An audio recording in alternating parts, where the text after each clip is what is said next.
এমন রাজবাড়ি যেটা নাকি 300 বছরেরও বেশি পুরনো। শুনতে পাচ্ছি চুরি হয়েছিল কিছু একটা। আচ্ছা, তার সাথে 500 বছর পুরনো এক এমন জায়গা যেটার নাম আবার গুপ্ত বৃন্দাবন ধাম। আজকে আমরা কলকাতা থেকে বাওয়ালি যাব দেখার জন্য এই রাজবাড়ি এবং গুপ্ত বৃন্দাবন ধামের আসল রহস্য কি। অবশেষে আমরা পৌঁছে গেছি বাওয়ালিতে, আর আমার পিছনে আছে সেই রাজবাড়িটা, যেটা বাওয়ালি রাজবাড়ি, আর ওই সাইডে আছে কিন্তু গুপ্ত বৃন্দাবন ধামটা। তো প্রথমে আমরা রাজবাড়িতে যাব দেখার জন্য যে রাজবাড়ির ইতিহাস কি।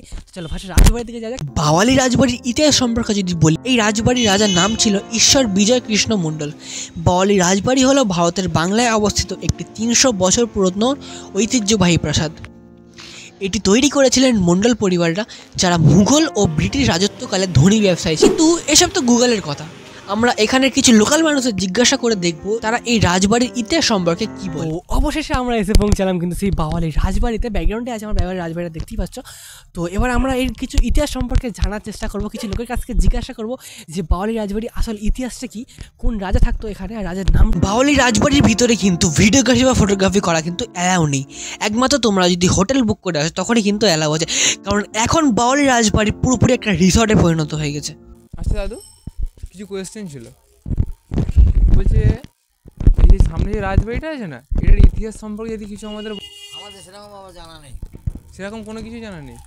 আচ্ছা, এই দোকানটা আপনার এখানে কতদিন ধরে আছে? 50 বছর দোকান। প্রথমে লোকই তো বললেন যে জানি না, চলো অন্য কাউকে জিজ্ঞাসা করে দেখা যাক, ভালো হতো। ওরা এখানে দীর্ঘদিন এই মন্দিরগুলি চলে গেছেন। আচ্ছা আচ্ছা আচ্ছা, ওরা এখানে এই রাজা বল্লভ, গোপীনাথ বলুন, নারায়ণ বলুন, আচ্ছা। জগন্নাথ, বলরাম, সুভদ্রা, শ্রীনাথ সুভদ্রাটা, হ্যাঁ হ্যাঁ হ্যাঁ, তাই তো শুনেছি। এর দাম প্রচুর, হ্যাঁ। 60 থেকে 70 কিলো ওজন হবে। আর এ সেই 3 কালার থাকে এখানে রাখেন। আচ্ছা আচ্ছা, ডাকাতি করেছে। লাস্ট জমিদার, লাস্ট জমিদার।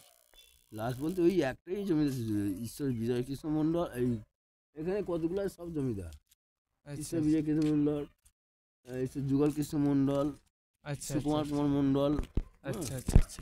আর টালিগঞ্জে আছে নবকিশোর মণ্ডল, এরাই হলো জমিদার। আপনি যে বললেন না যে সুভদ্রা, বলরাম, এই ভগবান আছে, এই ঠাকুরগুলো কোথায় রাখা আছে? এই মন্দিরই আছে, এই মন্দিরেই আছে, কিন্তু সামনে থাকে না। না, মন্দিরের সামনে খোলা। আচ্ছা, মন্দিরের সামনেই আছে। এগুলো সম্পূর্ণ সোনার তৈরি, সম্পূর্ণ সোনার, 70 থেকে 80 কেজি ওজন হবে। হ্যাঁ, কিন্তু ওই ঠাকুরটা কারণ এখানে নেই। আচ্ছা, বৌদ্ধ বাড়ি আছে, যে রিসিভার ছিল। আচ্ছা আচ্ছা, এখানে অনেকই, এখানে আমার শুনতে পাচ্ছি চুরি হয়েছিল কিছু একটা। হ্যাঁ হ্যাঁ, ওই কারণবশত। আচ্ছা, কোনো একটা কারণবশত এখানে চুরি হয়েছিল, যার কারণে ঠাকুরগুলো এখান থেকে সরিয়ে রাখা হয়। সরিয়ে রাখার মধ্যে একজন কি, আচ্ছা আচ্ছা, আর সুভদ্রাকে সরিয়ে রাখা হয়েছিল। আর বাকি রাধাকৃষ্ণ, গোপীনাথ। রাজবাড়ি এই যে এখন তো রিসর্ট হয়ে গেছে, এই রিসর্টটা কবে তৈরি হয়েছিল? এই ধরনের এই যে বালি রাজবাড়ি যেটা আছে না, এটা এটাই রিসেন্ট তৈরি হয়েছে। তুমি 10-12 বছর আগে এরকম হবে না, তাও হবে না, তাও হবে না। আচ্ছা আচ্ছা। আর এই ধরনের আমাদের সামনে যেই এটা দেখা যাচ্ছে না,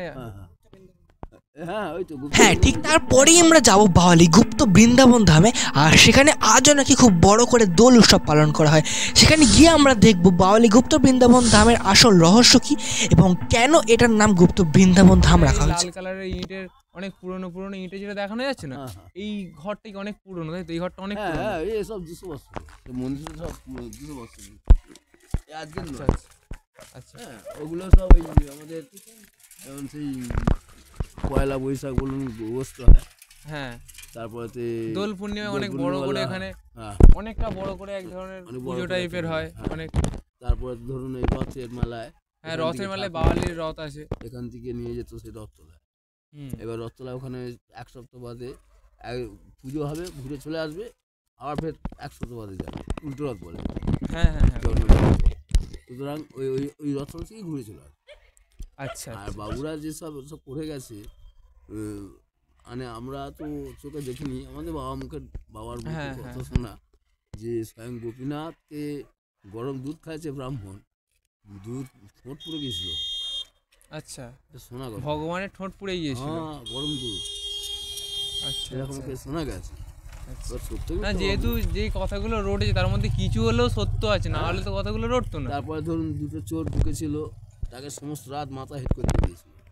আচ্ছা, এমনকি চুরি করতেও চোর ঢুকিয়েছিল, সেই চোরকে ভগবান নিজেই ধরেছিল এবং সেখানে শাস্তিও দিয়েছিল। তারপরের দিনে বাবুদের কাছে গেল, যেতে ওরা আবার ছেড়ে দিল।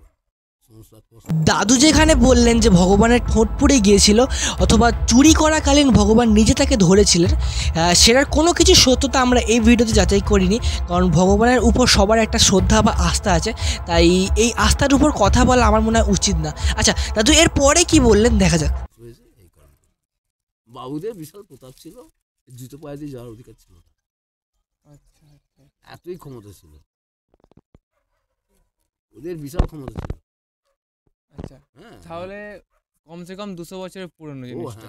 বৃন্দাবন ধামটা, হ্যাঁ, যে গুপ্ত, যে এখানে বলে না গুপ্ত বৃন্দাবন, এটা থেকেই হয়েছে। এই শুনুন, সামনে ওটা তাই তো, শুনুন এই পুরো জায়গাটা, এই যে মন্দির দেখছেন, হ্যাঁ, এরা মোটা মোটা গাছ হয়েছিল, মোটা মোটা গাছ ছিল, আমরা কেটেছি। আচ্ছা, এই মোটা মোটা গাছ ছিল সব আমরা কেটে পরিষ্কার করেছি।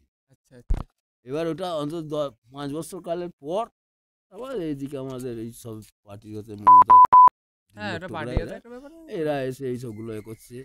আর এই স্টেটের ইনকাম কত, প্রচুর ইনকাম। এই গোপীনাথের পুকুর, রাধাবল্লভ পুকুর, এটা এই স্টেটে এতে যা ইনকাম হবে ওদের পূজার জন্য। ওখানে দেখুন পদ্মপুকুর আছে পাশে, স্কুলের পাশেই। হ্যাঁ, ওখানটাতে একটা পুকুর আছে, বাবুদের, হ্যাঁ, ও পাশেই ফের একটা পুকুর আছে, ওটা হচ্ছে গোপীনাথের। আচ্ছা আচ্ছা, এটা একটা গোপীনাথের পুকুর, ওখানে একটা পদ্ম পুকুর আছে, তার পাশে একটা গোপীনাথের পুকুর আছে। সে বাবুরা সব সুব্যবস্থা করে গেছে। আচ্ছা, হ্যাঁ, যাতে সেবার কোনো অসুবিধা না হয়, রুটি বিচ্ছেদ হবে না, ওদের দৈনন্দিন পূজা হয় তো, উনি ভালো মন্দ জিনিস করতেন। আচ্ছা, তাহলে মেন যে রাজবাড়ি, এটা 200 বছর আগে যেখানে রাজারা থাকতো, তার তো কোনো অস্তিত্ব নেই, সেটাকে এখন তো তৈরি করে রিসর্ট তৈরি করা হয়েছে। তারা কেউই নেই, তাদের মানে বর্তমান প্রজন্ম, তারা কি অনেক বাইরে থাকে, মারা গেছে, সব মারা গিয়েছে, সব মারা গেছে। আজকের কথা 200 বছর আগে। চিন্তা করছে বাঁচে। আর তাদের ঘর বাড়িগুলো পুরনো বাড়ি, এই পাশে একটা তিনতলা বাড়ি। আচ্ছা, ওর ভিতরে মেন রাজারা বা জমিদাররা যেই বাড়িটাতে থাকতো সেটা কোথায়? সেটা তো এখন এইখানেই ছিল, একটা ভাঙা হয়ে গেছে, হয়ে গেছে। আর আচ্ছা। একটা জমিদার টালিগঞ্জে থাকে, আর আচ্ছা, একটা আছে জলটুনি বাগান, বড় পড়ে আচ্ছা। যেতে পারবে। ওই জলের উপরে ঘর আছে, ওই জলের উপরে যে ঘরটা আছে, ওই জলের উপরে ঘরের মধ্যে ওনারা বসছেন এবং ওনার আলোচনা হচ্ছে। কোনো কিছু দরকারি কাজকর্ম হলে ওরা ওইখানেই আলোচনা করতো। ওর নাম হলো জলটুনি বাগান। হ্যাঁ, জলটুনি বাগানে ওখানে একটা বাবু আছে। কিন্তু এই বাওয়ালি রাজবাড়ির স্বাধীনতার পর অবহেলা এবং রক্ষণাবেক্ষণের অভাবে রাজবাড়িটি ভগ্নপ্রায় অবস্থায় পরিণত হয়ে গিয়েছিল। তারা এটিকে একটি হেরিটেজ সাইট বানানোর জন্য পুনরুদ্ধার চালু করা হয়। এখন আপনারা এখানে হোটেল বুক করে আসতে পারেন, যে কোনো অনলাইন সাইট থেকে আপনারা হোটেল বুক করতে পারেন, আর এই রাজবাড়িতে একটি রাত কাটাতে পারেন এবং এখানে থাকতেও পারেন। এবার আমরা যাব বাওয়ালি গুপ্ত বৃন্দাবন ধামে। এই বৃন্দাবন ধাম প্রায় 500 বছর পুরনো, এখানে বহু স্থাপত্য বা নিদর্শন দেখা যায়। আর এখন আমরা যাব বাওয়ালি গুপ্ত বৃন্দাবন ধামে। আমার পিছনে আছে এখন বাওয়ালি গুপ্ত বৃন্দাবন ধাম। আর এই বাওয়ালি গুপ্ত বৃন্দাবন ধামে কিন্তু দোল পূর্ণিমা খেলা হয়, খুব জোরসোর হয়, মানে হোলি খেলা হয় খুব জোরসোরভাবে। তো এর ভিতরে গিয়ে ফার্স্টে আমরা দেখবো যে ভিতরে অ্যাকচুয়ালি আছে কি। তো এটাই হচ্ছে সেই বাওয়ালি গুপ্ত বৃন্দাবন ধাম, এটা হচ্ছে সেই মেন মন্দিরটা। তো এবার আমার কাছে দেখতেই পাচ্ছ পিছনে, এটা হচ্ছে সেই মেন মন্দিরটা। এখানে আছে রাধাকৃষ্ণ আছে এখানে কিন্তু, আর আমার পিছনে আছে সেই মন্দিরটা। হ্যাঁ, লিখে আছে মন্দিরের ভিতরে প্রবেশ নিষেধ। 500 বছর পুরনো এই ধামকে গুপ্ত বৃন্দাবন বলার পিছনে কিছু কারণ হলো, বহু বছর আগে গঙ্গাসাগর মেলায় ভারতবর্ষের বিভিন্ন প্রান্ত থেকে সাধু ও সন্ন্যাসীরা গঙ্গা স্নানের পূর্বে বাওয়ালির মন্দিরগুলি দর্শন করতেন। তার জন্য এই জায়গার নাম গুপ্ত বৃন্দাবন ধাম পড়েছে। আবার এও বলা হয় এই জায়গা প্রায় 500 বছর পুরনো এবং এইখানে বহু পুরনো স্থাপত্য ও মন্দির দেখা যায়। তার জন্য নাকি এই ধামের নাম গুপ্ত বৃন্দাবন রাখা হয়। পুরোপুরি সত্যি আমরাও খুঁজে পাইনি। তো এটাই হচ্ছে সেই গুপ্ত বৃন্দাবন ধামটা, যেটা আছে আমাদের রাজবাড়ি থেকে কিছুটা এদিকে। এটা গুপ্ত বৃন্দাবন ধামের দেখতেই পাচ্ছ যে কিছু পোড়োর বাড়ি টাইপের আছে। এটা হচ্ছে অনেক 200 বছরের ওপরে পুরাতন বাড়ি। আর এই সাইডটা যেটা আছে সেটা হচ্ছে কিন্তু গুপ্ত বৃন্দাবন ধাম লেখা, এটা ঝুলন। আর এই গুপ্ত বৃন্দাবন ধামে এখনো খুব বড় করে দোল উৎসব পালন করা হয়। এটা হচ্ছে 2025-এর, অর্থাৎ এই বছরের হোলি।